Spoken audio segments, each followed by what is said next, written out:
7 पल्ट फुकिदिनु चट्टै।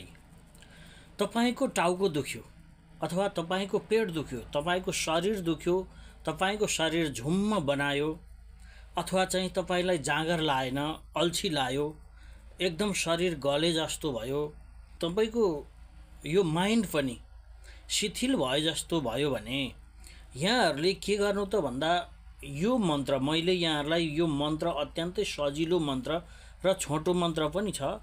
यो स्वयं सिद्ध मन्त्र हो। यो मन्त्रले पानी फुकेर दिनुभयो भने यहाँहरूले पानी फुकेर दिनुभयो भने त्यो जस्तो सुकै दुखेको बिरामीहरूलाई उत्तिखेरै नै आराम मिल्नेछ।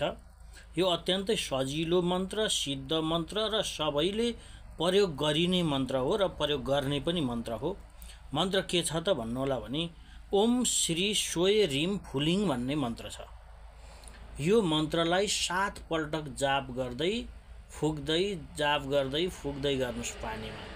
सकेसम्म कुश भए कुशले हल्लाएर फुक्नु, अन्यथा कुश छैन भने पनि यत्तिकै हल्लाएर पानी फुक्नु। पानी मनतातो हुनुपर्दछ र त्यस्तो बिरामी 81 बिरामी भएका कि ताकि जिउ ज्यान दुखेका, टाउको दुखेका, पेट दुखेका यी सबै दुखाइहरूलाई यो पानी खान दिनुभयो भने यहाँहरूको यानि कि सुत्केरीलाई पनि पानी मन्त्रेर यो पानी दिनुभयो भने सुत्केरीको व्यथा पनि धेरै कम हुन्छ। यो गाउँघरमा प्रयोग गरिएको मन्त्र हो र यहाँहरूले पनि प्रयोग गर्न सक्नुहुन्छ। यो सिद्ध मन्त्र हो।